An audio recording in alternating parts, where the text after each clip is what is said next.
Welcome to Radio Naturopath, the talk show about health and natural medicine. This show will first be broadcast on Wednesday, April 16th, 2025 on 91.7 FM WHUS stores. I am Fran Storch, ND, naturopathic physician. I'm coming to you live from beautiful Mansfield Hollow, Connecticut. Comment below to let us know you're here and ask questions. You can also email me at radionaturopath@gmail.com. If you'd like to listen to the show at another time, you can check out our podcast at whus.org, iTunes, Spotify, Patreon, Buzzsprout, and YouTube. You may also watch the recorded Facebook Live episode at Fran Storch ND for 30 days and also on my YouTube channel at Radio Naturopath. The views expressed on this program do not reflect the views of the staff, management, or licensee of this station. The information presented on this show should not be construed as medical advice or direction. If you're having a medical condition, please consult with your physician. So I'm doing pretty okay. I had that cold.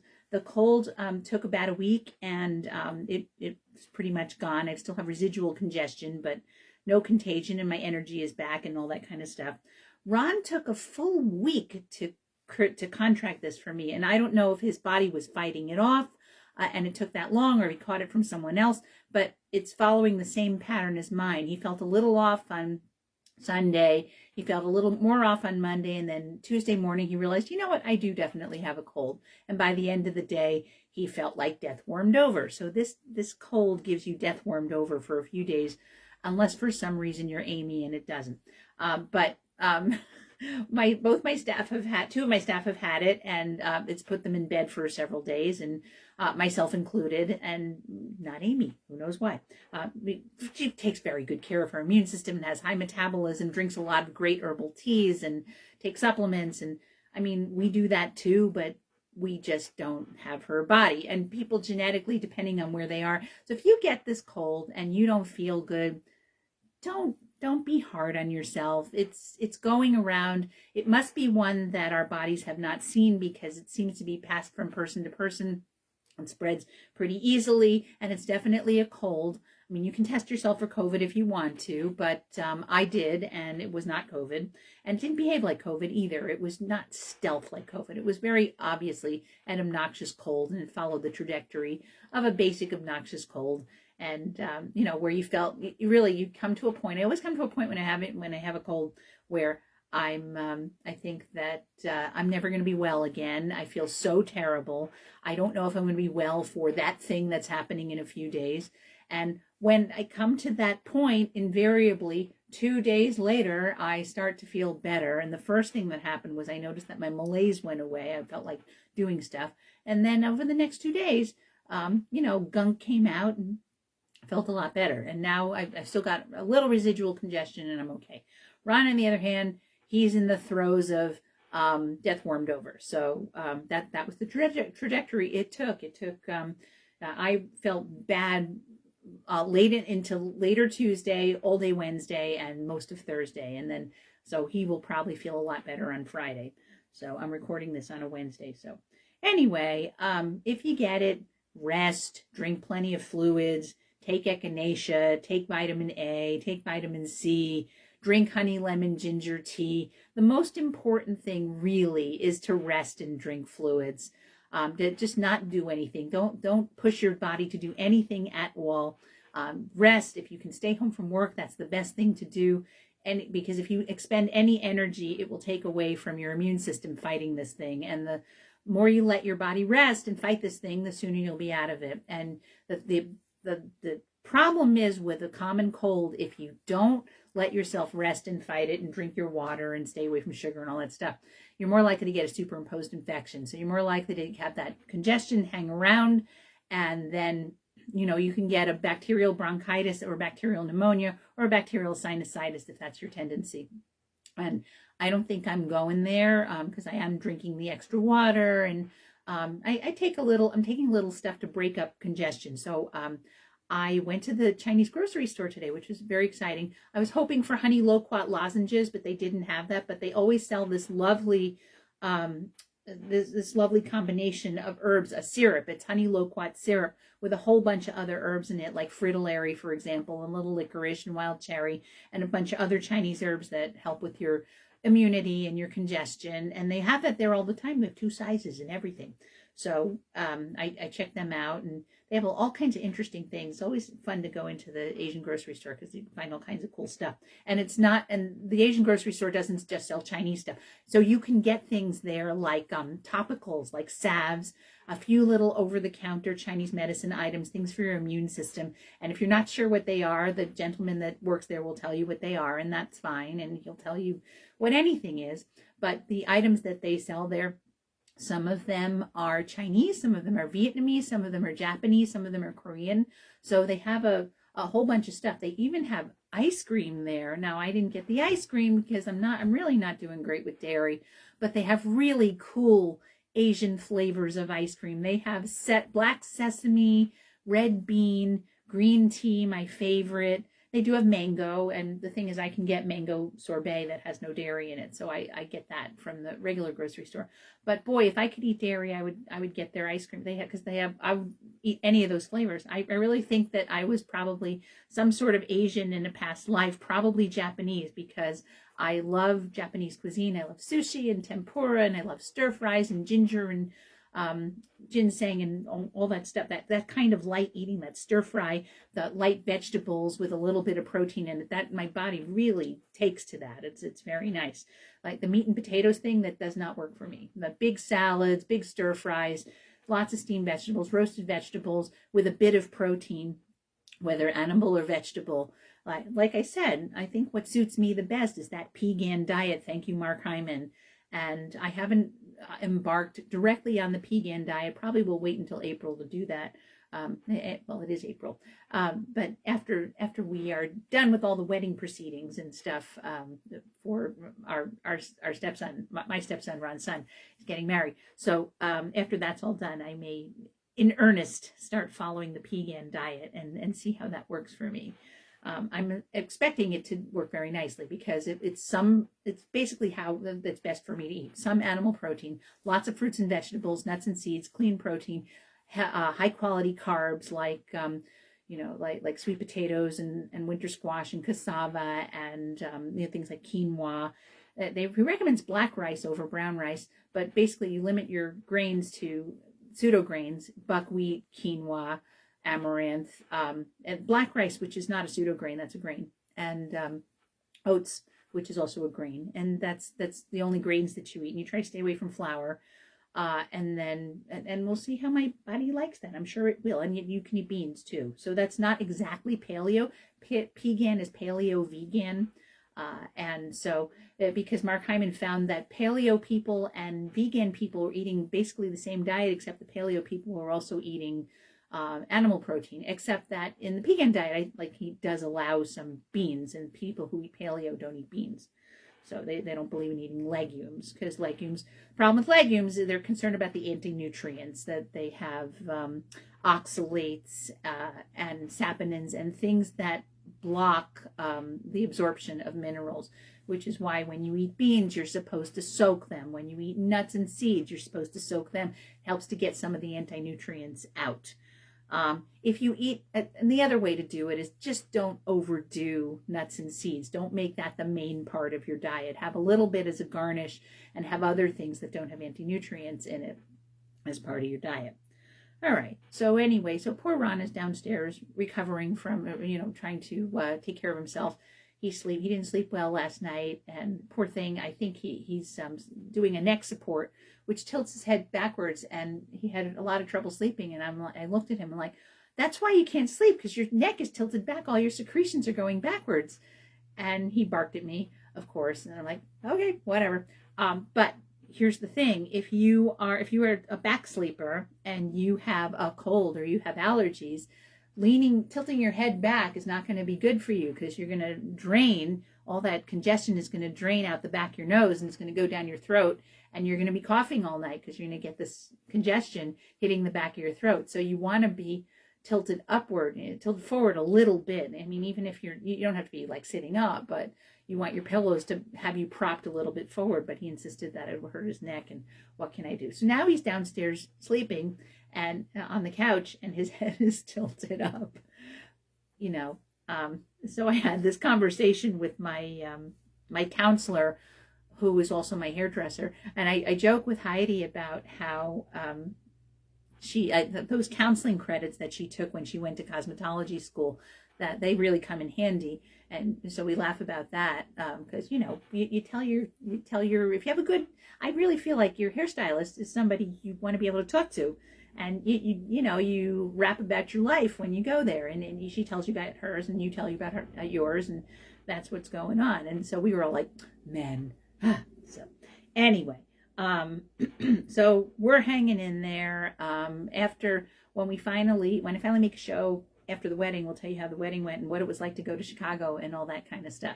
So that'll be exciting. I haven't been to Chicago. I don't think that I stopped in Chicago when I was driving back from Oregon, but I did stop in Chicago on the way out to Oregon in 1991. So that's the last time I spent any time in Chicago. So now I'm going to spend the longest time in Chicago that I ever have, aside from, I've been in the airport, both of the airports, Midway and in O'Hare, but have not spent much time in Chicago. Those nice 2 days in August of 1991 were the longest time I spent there. So this is going to be longer because I'm going to go from a Thursday to a Sunday. So it'll be interesting to see what the Chicago deal is like. Take photos and see what happens. All right, so let's go. We're on a roll about menopause and weight.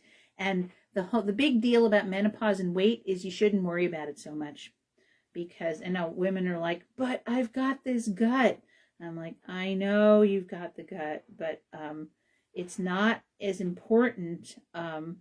It's not as important as you being happy and healthy. So here's interesting stuff.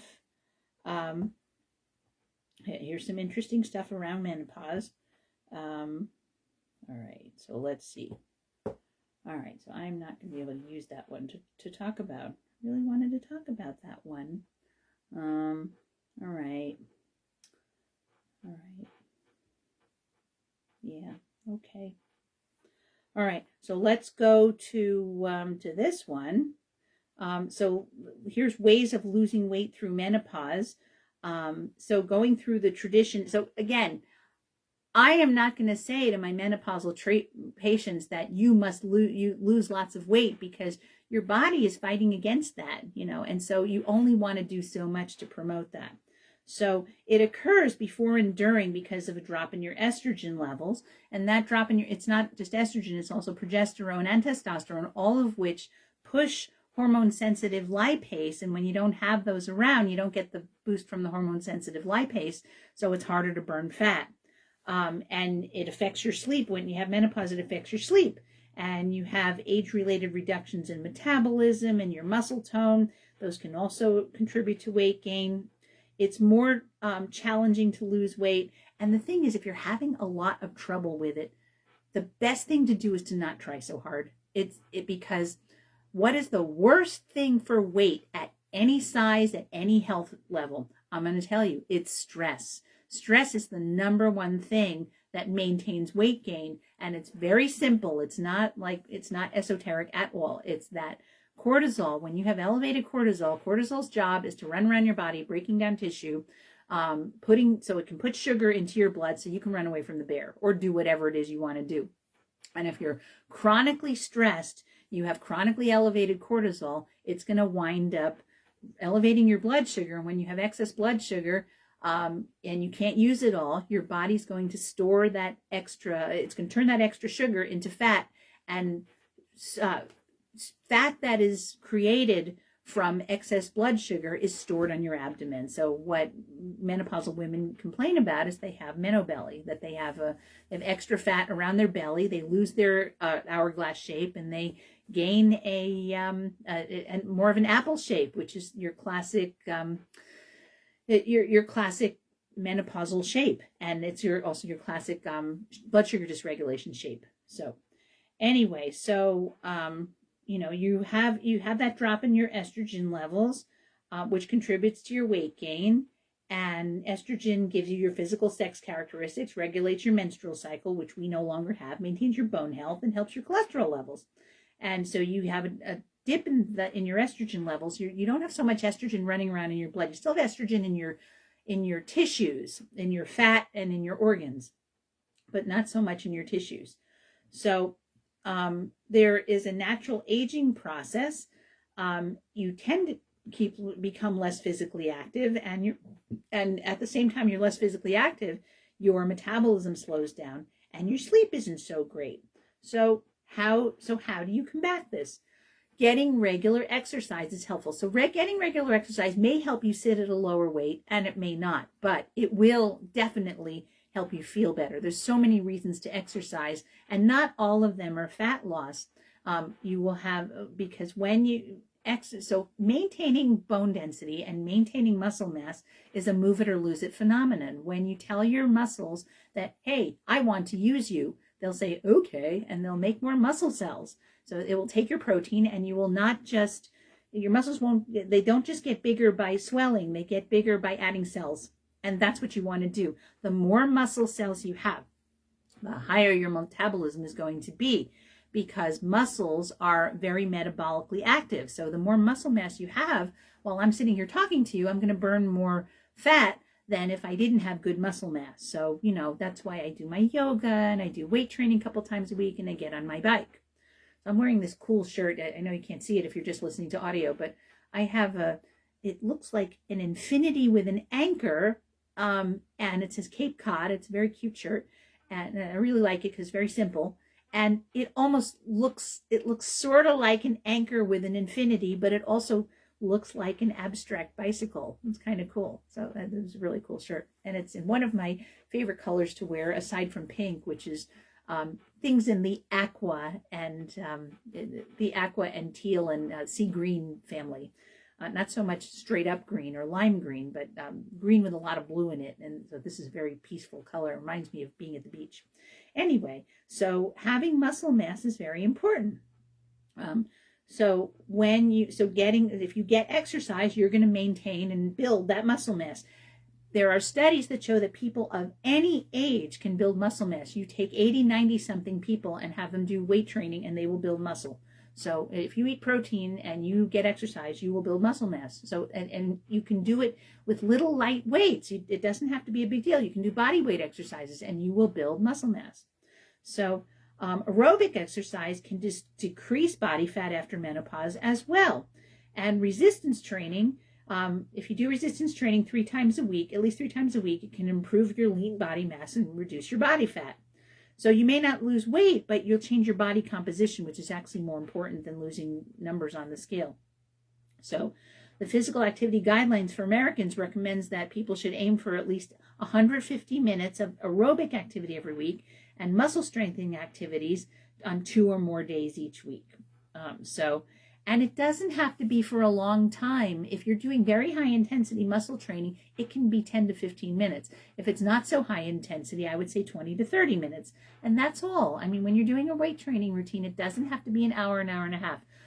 20 to 30 minutes of moderate activity, body weight and or weight training where you use machines or you use actual handheld weights. That's plenty. That's fine, and you will actually absolutely build muscle mass from doing that.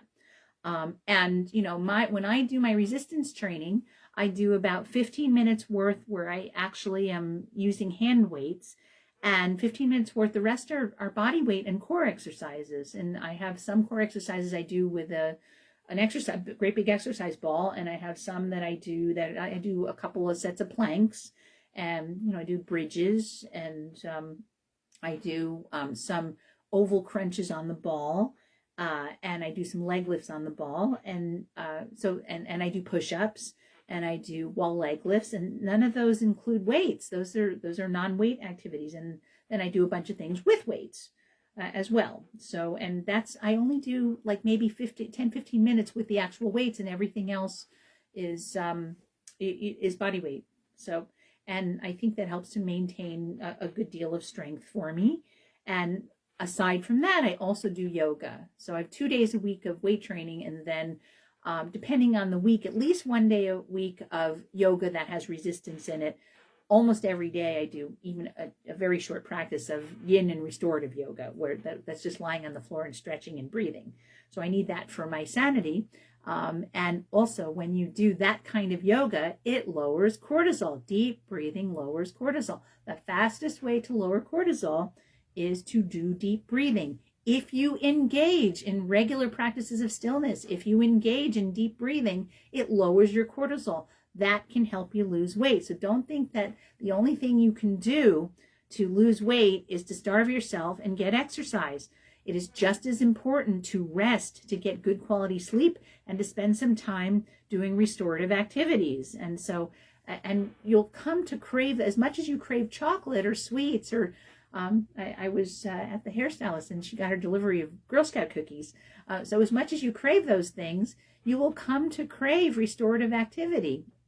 Things like yin yoga, qigong, restorative yoga, meditation, and just sitting and reading a paper book, just sitting in your yard listening to the birds. You don't, and you know, you might get yourself in a position where you're very comfortable, where you can sit and just be comfortable and relaxed and let your body heal. That is just as important as getting exercise and eating the right way. And it's probably more important. People who are less stressed are going to tend to sit at a lower weight, depending on what else they do. So if a person's not already active, it's easier to increase your activity levels gradually. And activity can be what the best exercise for you is the one you'll do. So yard work, like gardening, walking your dog, park farther away from the building entrance, take the stairs instead of the elevator, stand up when you take a phone call, going for a walk or getting another type of exercise. If you have a job where you sit a lot at a computer, if it's nice out during your lunch break, get a walk in. And there's some evidence that if you do a light exercise after eating, you will tend to sit at a lower weight. So light exercise doesn't mean, okay, so you eat your lunch and then you go for a really hard bike ride. Not at all. It means go for a constitutional, where you go for a stroll after you eat. So in the summertime, you might want to take advantage, have your dinner a little on the earlier side, and then go for a walk after you eat dinner. And you'll tend to burn off some of the calorie, raise your metabolism a bit after you eat. And that, again, that does not mean hard exercise. That means like a gentle walk where you go look at the birds, you walk around your yard, you walk around your neighborhood, depending on what kind of neighborhood you have. So eating foods that are high in nutrition. This should not be a surprise to you, that it will help you to sit at a lower weight if you eat more nutrient-dense foods. Why? Because it makes it so that your body is more efficient. This is not rocket science, really. So you need to consume somewhat less calories, but it's not as much less calories as you want to change the quality of the food that you're eating.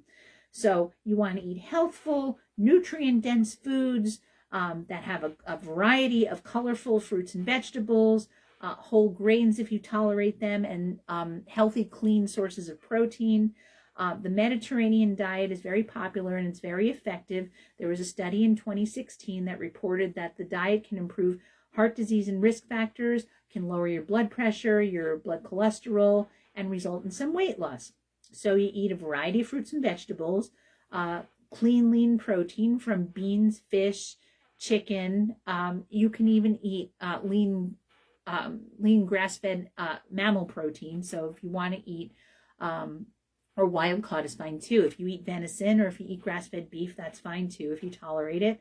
Whole grains and breads and cereal. And I would say to limit those, that's the thing you want to eat the least of.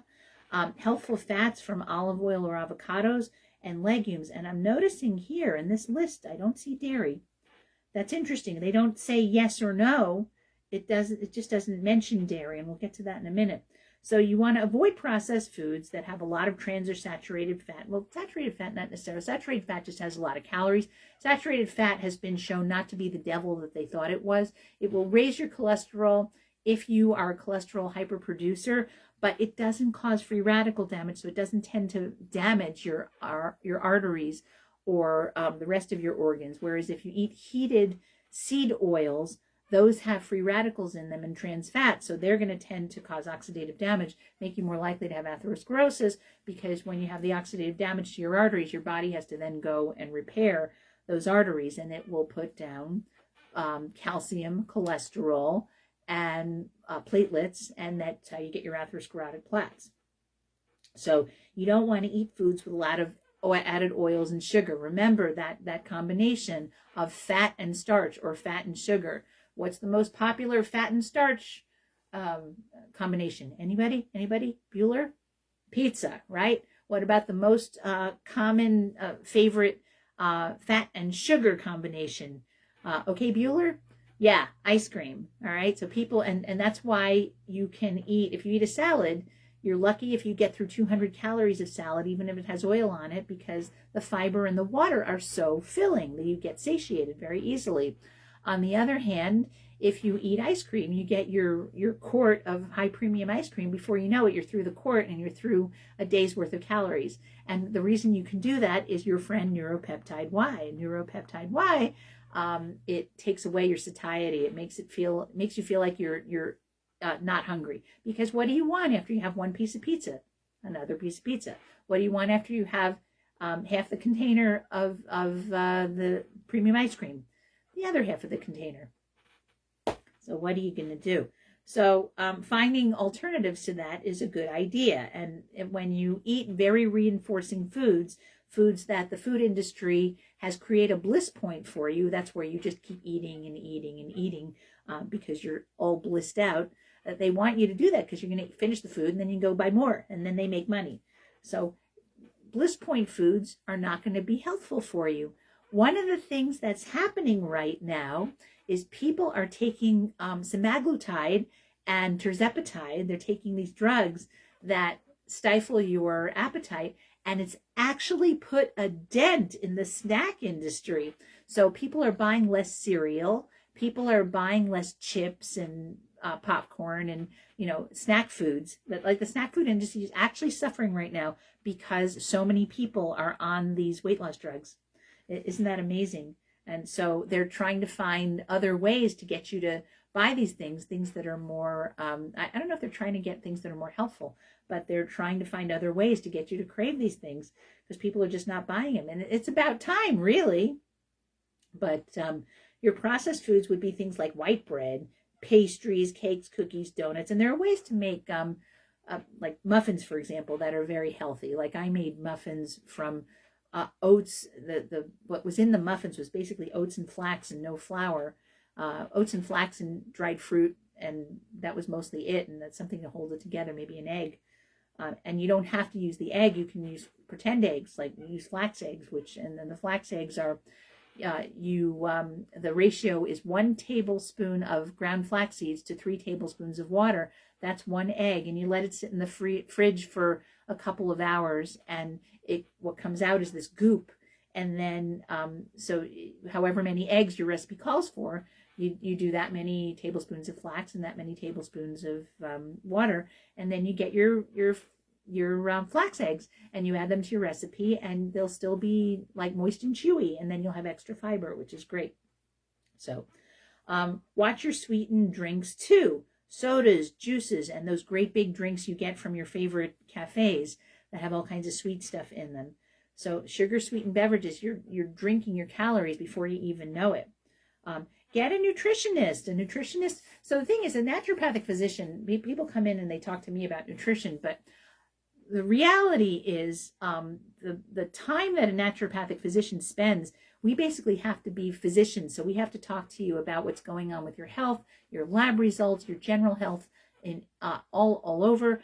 And unless we make a special appointment for it, we don't really have time to sit and talk to you about what your plate looks like. Some naturopathic physicians probably do that, but there are great nutritionists who can do that. They sit down with you and they talk to you about what your plate should look like. So if you're going to do a pegan diet, someone will sit down with you and say, okay, here's the pegan diet. Here's how Mark Hyman developed it. And here's what you eat when you eat the pegan diet. Here's some recipes. Here's some pictures. Here's a plate for you. This is what you might eat for breakfast. This is what you might eat for lunch. This is what you might eat for supper. And how do you like to cook? Do you not like to cook? How can we make this easier for you? Do you need easier recipes? Do you need to buy stuff? Do you need a meal plan? And I tell people, look, so many people come in and they're like, I don't cook. Then what do you eat? Well, they eat prepared food. And if you eat prepared food, you're not going to be as likely to eat healthy fruits and vegetables. So I try to encourage people, if that's where you're at, find better takeout, find takeout places that make salads and stir fries and soups that are full of good veggies and stuff like that. And the other thing is to think about getting a meal service, because you can get meal services for any kind of diet that you're on, whether it's low inflammatory, gluten-free, dairy-free. You set all these parameters with your meal service, and they'll bring you whatever you want. You can get the meals pre-made, and you can get the meals so that you have some prep. I think either way is good, because when you get handed the meals and you have a good healthy meal, all you have to do is heat it up or defrost it, and off you go. And there's your meal, and you don't have to think about it. Then you start looking at it you might start going, I can make that. Then if you have a meal service that gives you the ingredients, and here's the ingredients, all you have to do is this, this, and this, follow the instructions, then you build some confidence. And ultimately what it can lead to is you don't need the meal service anymore, because now you know how to make this thing, and you might be likely to make it. That's why I have handouts for the no-brainer salad, the no-brainer stir fry. What I probably need is the no-brainer soup or stew. That would be helpful also.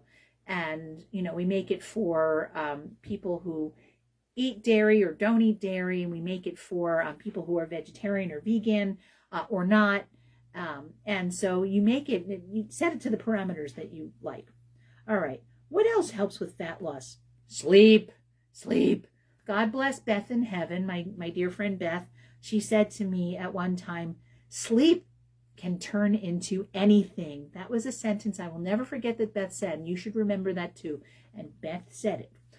So sleep can turn into anything. What does that mean? That means if you don't get good sleep, you're not going to have proper rest, and you're not going to have the energy you need to do during the day. On the other hand, if you get good sleep, you're going to have the energy to do whatever it is you want to do. Whether it's have a good day at work, whether it's get on your bicycle, whether it's go to a yoga class, whether it's clean a closet, whether it's hang out with your friends, whether it's sit in the yard, everything is going to be more pleasurable and easier to do if you get good sleep. So you need to make sleep a priority. So we're not at the moment, we're not talking about just general rest. We're talking about actual sleep, sleeping at night. Getting high quality sleep is important for maintaining a healthful weight and overall health. And if you don't get good sleep, you can gain weight from that. Sleep disturbance is linked to aging processes and metabolic disruption during menopause. When you alter your sleep quality and your circadian rhythm, it can affect your appetite hormones. And again, I have to shout out to my colleague Jade for saying you need to get good sleep, because one of the things you're doing when you're sleeping is you're not thinking about how hungry you are. You're just sleeping. If you're awake, the hunter-gatherer in you is going to go, okay, if I'm going to be awake, I'm going to go start looking for food to power this energy that I need to do whatever it is I need to do. So if you get a normal amount of sleep, which is for an adult, for most people, is 7 to 9 hours, during those 7 to 9 hours, you're sleeping. You don't need energy. You don't need to eat food. If you wake up in the middle of the night, by all means, drink water. And people vary as to what they like to do about water, because they don't like to get up in the middle of the night to go to the bathroom. My health requires that I stay hydrated. So I don't mind having to get up to use the bathroom. So I always keep water on my nightstand. I don't like cut my water consumption as it gets closer to bedtime. I just drink, and then if I have to get up to use the bathroom, I just do it. And most of the time I can get back to sleep. Not 100% of the time, but most of the time I do. If I wake up very parched in the middle of the night, I will go in the other room and get more water, and I'll put electrolytes in it. And if I feel a little lightheaded, that's usually why, because I'm a little dehydrated. And if I'm to the point where I'm lightheaded, it's time for the electrolytes. This water that I'm drinking at the moment has a little bit of electrolytes in it. As I keep topping off the water glass, and depending how I'm feeling, I might or might not add more electrolytes. And I didn't this time. Sometimes I like to have it lower in electrolytes because I want to just have plain water. I don't want to lose my taste for plain water. And also, digestion-wise, the electrolytes tend to have citric acid in them. And most of the time that's fine, but sometimes it's not. Sometimes it can be a little irritating to my belly. So I like to have plain water. And if you've eaten during the day, and as we get older, our lower esophageal sphincter doesn't work as well. You're more likely to get heartburn. It's nice to have plain water to mitigate that. And so if you're having a little bit of reflux, of course you can take medicine for that. But the first medicine to take for reflux and heartburn is water. It dilutes the acid. It very simply, it lowers or raises the pH because you don't have the concentration of hydrogen ions that you do if you're not hydrating. But if you have acid reflux, one of the things to do is hydrate because it dilutes the acid. And the acid's not supposed to be in your esophagus. It's supposed to be in your stomach. You don't want it to be so dilute that you can't digest your food. But if you already have heartburn, you have acid that's somewhere it shouldn't be. And that's when you drink water. Water is the first thing you do. So if your sleep isn't good, you're going to have more appetite hormones because that primal part of you is going to tell you to start hunter-gathering for, vegetables and berries and nuts and seeds and protein. If you don't sleep well, you're going to have more body fat. Again, because it's stressful to try to function while you're tired. So if you feel stress trying to push yourself while you're tired, guess what happens? Cortisol goes up. What does cortisol do? Runs around your body, breaks down tissue, turns it into sugar. Sugar that you don't burn up turns into fat. That fat gets deposited on your belly. That's what happens. And you're not going to be able to expend as much energy if you're tired. Why? Because you're tired. Your body's telling you, I'm too tired. I don't want to do stuff. So you'll feel more energetic if you get good sleep. So figuring out whatever's going on for sleep. I had a patient come in not too long ago. I've been helping this fella for many years. And I have a couple patients like this where we're monitoring their thyroid. The thyroid's not enough to take drugs, but we give them supplements to help their thyroid to function better. And I was worried because I have a couple patients where they fall asleep during the day. They have daytime sleepiness. So I said, that's it. You're going to sleep medicine. So if you are trying a lot of things and you are having trouble, you're waking up unrefreshed every day, it's time to get sleep medicine. You go to the sleep medicine center. We have one at Wyndham Hospital here. Wherever you live, you've got a sleep medicine center nearby. And they talked about this on the Today Show the other day. The doctor said that one of the things you could do now is you can get a home sleep kit and you can order it online. If you can't get to see a doctor, you can order home sleep study kits online. I don't know about the insurance issue with that, but because if you go to a pulmonologist who does sleep medicine, and you have insurance, your insurance is going to cover that. So I don't know how that works if you start out online. But you can get home sleep studies, and if the home sleep study shows something, then they might prescribe something for you. If they're not entirely sure, then they're going to be more likely to have you do an in-lab sleep study where you have to spend the night at the sleep center, at the hospital, or wherever the sleep center is, and they do a sleep EEG. So they put a cap on you, or they put electrodes on you, and they see what's going on in your brain, if you have any abnormal electrical rhythms in your brain, and they measure your breathing. They measure oxygenation and how your oxygenation happens through the night, and do you have any episodes where you're not breathing, and that's called sleep apnea. The nasty thing about sleep apnea is that if you have sleep apnea, it raises your risk of cardiovascular disease, heart attacks, and strokes. So it's very important to get that diagnosed. And then unfortunately, what we have now is these things called CPAPs, constant positive airway pressure. That's what CPAP stands for. And then there's BiPAP, which is bidirectional positive airway pressure, where it breathes in and out for you. CPAPs put oxygen into your body, but you breathe it out. And either you wear a mask or you wear nasal pillows to do that. And people don't want to get sleep studies because they're afraid they're going to get diagnosed with sleep apnea and they're going to have to do these CPAPs. And not everybody's thrilled with CPAPs. And now they have these devices that they can implant in your lung, I believe in your lung, and then you press a button and it helps you. If you stop breathing, it causes you to start breathing again. So, and there's no mask. And I think you have to have a certain kind of sleep apnea for that in order to be able to use that. And so, but anyway, I had a patient come in who got diagnosed with sleep apnea. started using the CPAP, and he said, I love my CPAP because I sleep so much better. If sleep apnea is what's going on with you, don't rule out the CPAP situation, because it could change your life. It could make you feel so much better. And just because, remember, if you're sleeping, again, you have to get through all your stages. The problem with sleep apnea is you tend to fall asleep, and you stop breathing suddenly, and you wake up during stage 1 sleep. And to get all of the health benefits of sleep, you need to go through your stage 1, stage 2, and stage 3 very deep sleep, and your REM. And if you miss any of those stages, you're going to be tired. You're not going to feel as healthful. And if you don't get your REM sleep, REM is your brain detox. You need that to sort stuff out in your brain.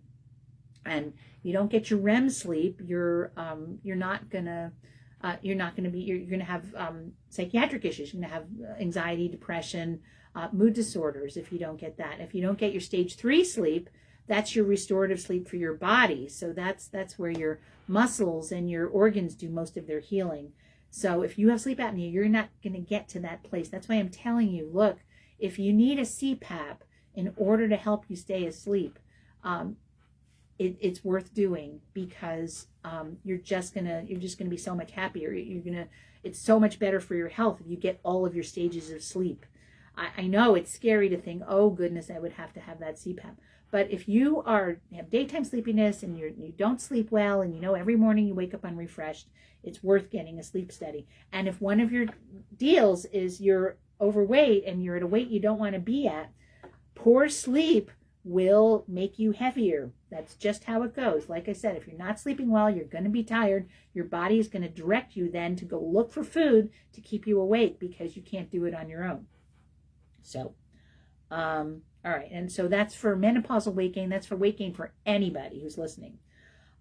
Overall, there hasn't been a lot of conducted research into whether alternative medicine helps with menopause, but I'm here to tell you that yoga certainly makes my menopause better, and whatever age you are, I think yoga makes your life better. But that's my opinion. And if you want to do a meditative practice, what's the best one for you? The one you'll do. But I really feel like any kind of practice that gets you into deep breathing is going to be helpful for you. And deep breathing is the fastest way to lower cortisol.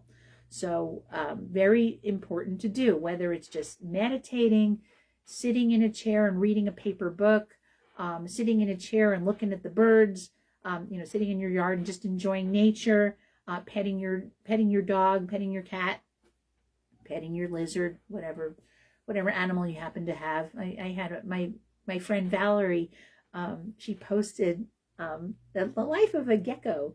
And it was a real gecko. It wasn't the Geico gecko. It was just a cute little gecko. And the gecko was sitting licking some food. Maybe it was some honey or some juice or something. And it was so cute. And it was so pretty too. Anyway, so bonding with animals is stress reducing.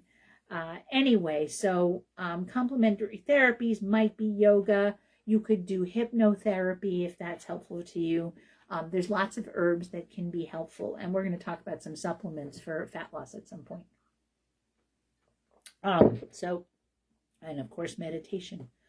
So eating mindfully. So instead of eating in a way that you're just, eating without thinking about what you're eating, be mindful about what you're eating. So what you do is, before you go to eat something, think about the food that you're eating. Really enjoy it, smell it, taste it, really enjoy it. And also think about, am I actually hungry? Do I really want this food? Or is what I really need rest? And a lot of times I think people overeat because they're tired. That is one of the main reasons. They're tired or they're bored. But I think it's more fatigue, because we are so overworked and overscheduled in our culture. And so people tend to overeat for those reasons. And it's really, so if you can be mindful about what you're eating and think about, all right, do I really need this donut right now? Or I already had half a donut. Do I have to eat the whole donut? And my staff laughs at me because I'll offer them a treat, And they're like, no, I don't want the treat. I'll just eat the whole thing. I'm like, well, you don't have to eat the whole thing. You can take half of it home and have some later. Because I'm very disciplined about that. When I have a chocolate bar, it will take me, a couple weeks to eat the chocolate bar in my drawer because I have a square or two, and I'm very good about that. I train, and I didn't used to be that way. I used to be more of a binger, and now I've come to the point. I'm very fortunate this way, and that the feeling of being overstuffed is a deterrent to me. I don't want to feel overstuffed. So I kind of try to practice harahachi-bu. Harahachi-bu is the Japanese idea of eating until you feel like you're about 80% full. Don't fill yourself up all the way. Know when you're satiated and stop eating. So I pay attention to that to the point where being overstuffed is uncomfortable to me. So I have a turnoff switch, which is great. I'm really grateful for that. I didn't used to have that as much. And if I eat, if I eat salads, if I eat a lot of vegetables, if I eat a lot of high fiber stuff, that's very filling. I'm not going to want to eat much later. I also pay more attention to an extent to calories.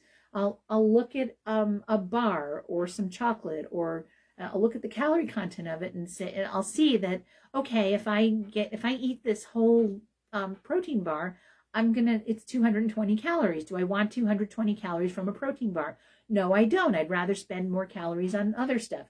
So I eat half the protein bar, and then have an apple, or have a healthy muffin, or have some granola or something like that.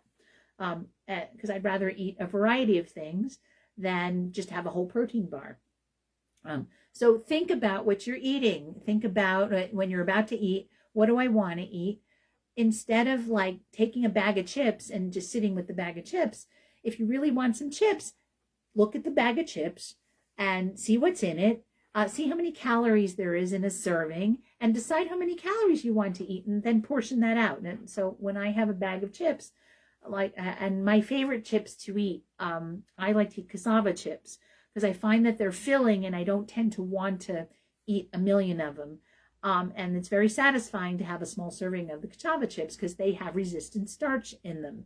And so I will take the cassava chips, I take a small container and fill the container halfway and put the bag away. And then I'm not eating all of them. If I sit and eat most of the bag, I'm going to be stuffed. I'm not going to enjoy my dinner. And I want to enjoy my dinner. So that's an example of eating mindfully.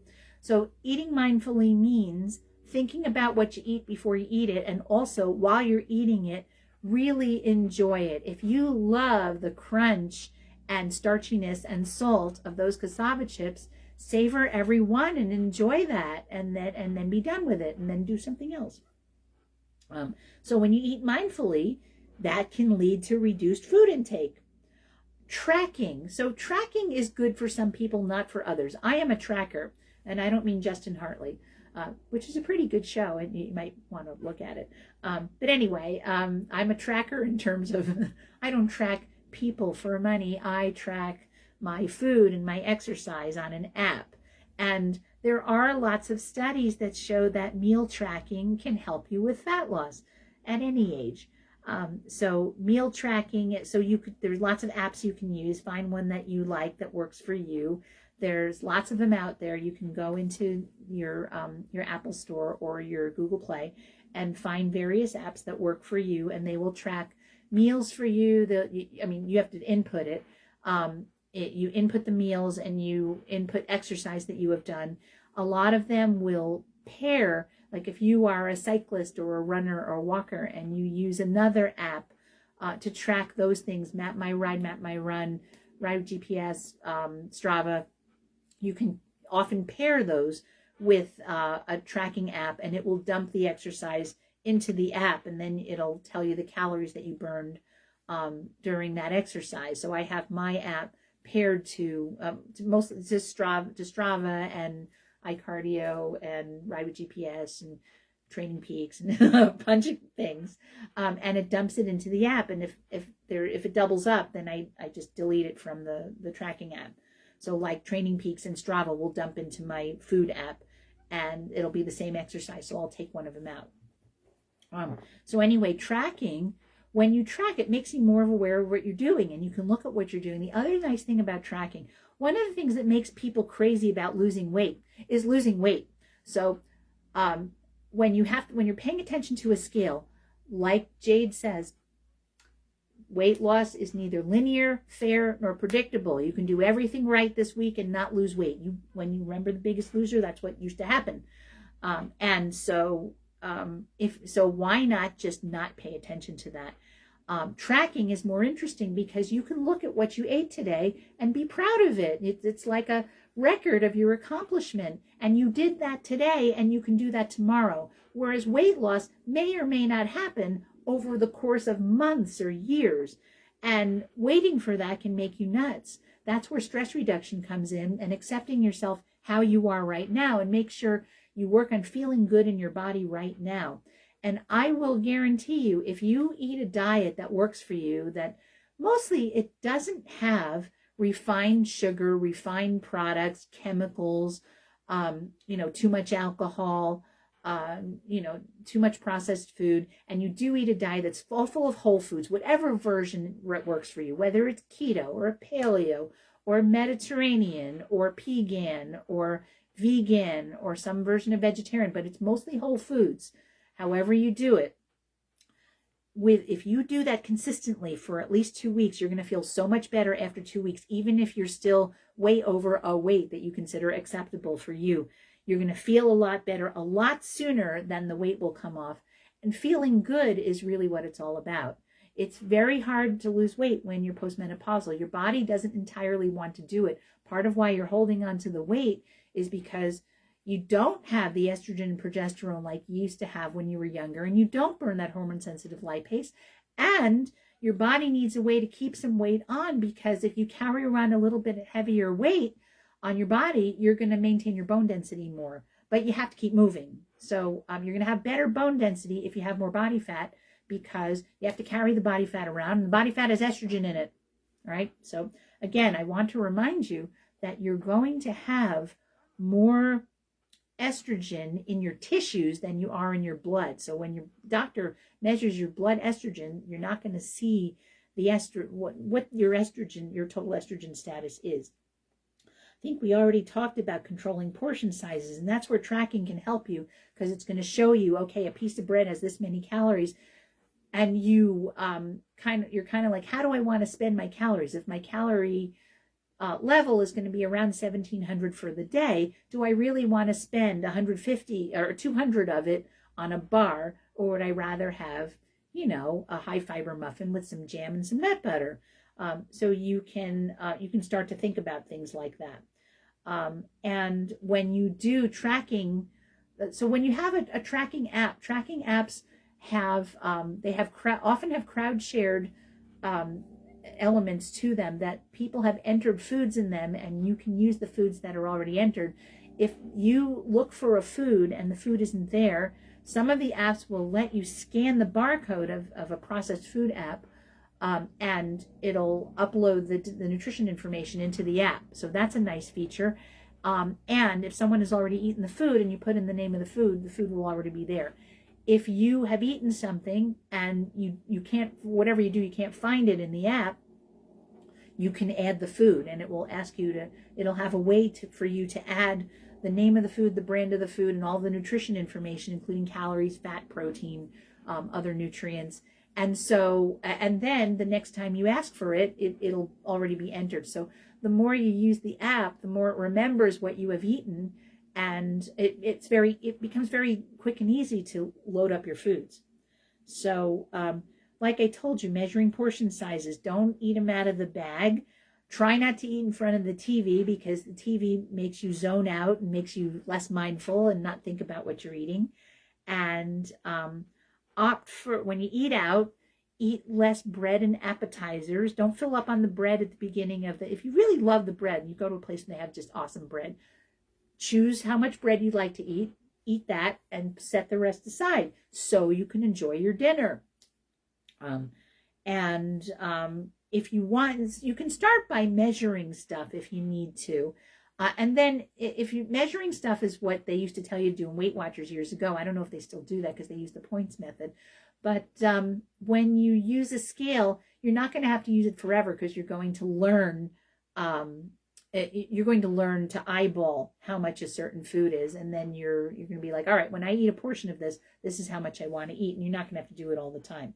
The other thing to do is plan your foods. So you're like, all right, this is what's going on for this day. I'm going to plan to eat this, this, and this during the day, and that way, if you know what you're going to eat, then you're going to be less likely to go off that plan, and also stock your house with healthful foods, and don't stock it with foods that are not so good for you. Carry healthful snacks with you, like nuts, seeds, fruit, protein bars, stuff like that, jerky, meat sticks that are from healthful companies that don't use chemicals and nitrates. All right. Get support from your family and friends. Get someone in on it who's also working on changing their health and working on their diet and stuff like that. And make great lifestyle changes. And you want to make healthy habits for the long term, and realize that it takes a while to make healthy habits. So don't feel like you have to get the healthy habit on board. If you fall off, it's okay. You can always get back on. You're always one meal away from eating really healthfully. So if you had a big old chocolate bar just now, don't worry. Wait until you're hungry again, and then have something healthy, and don't beat yourself up around it. We have so much shame and stuff around food, and it's not necessary. And like I said, during menopause, it's harder to lose weight, but if you eat healthfully, you'll be more likely to sit a weight that you're happier with, and you will be happier. You will just be happier in your body. Your body will feel more comfortable if you're avoiding processed and packaged foods and too much sugar and too much junk, and you are eating good, healthy foods that you look forward to eating. And like I said, get the rest. Getting the rest is where it's at, because if you're eating and what you really need is to relax, it's better to relax. And find yourself craving restorative activities like restorative yoga, like yin yoga, like qigong, or just sitting in your chair with a book, or just hanging out with your dog or cat, stuff like that. So it takes time to make those lifestyle changes. So that the lower estrogen and progesterone levels do cause an increase in body fat, and the main thing is you're becoming more sensitive to cortisol. So, and the way to help you be less sensitive to cortisol is stress reduction. So, all right, so that's it for today. So I'm going to let you go with that thought. You have been listening to Radio Naturopath, the talk show about health and natural medicine. I am Fran Storch, ND, naturopathic physician. You can email me with questions and comments at radionaturopath@gmail.com. If you'd like to listen to this show at another time, you can check out our podcast at whus.org, iTunes, Spotify, Patreon, Buzzsprout, and YouTube. You may also watch the recorded Facebook Live episode at Fran Storch, ND for 30 days after recording. The views expressed on this program do not reflect the views of the staff, management, or licensee of this station. The information presented on this show should not be construed as medical advice or direction. If you're having a medical condition, please consult with your physician. Thank you for listening to Radio Naturopath, your show where you can learn about the best of science and nature. We'll be back with more Radio Naturopath next week at 91.7 FM, WHUS Stores, and WHUS.org.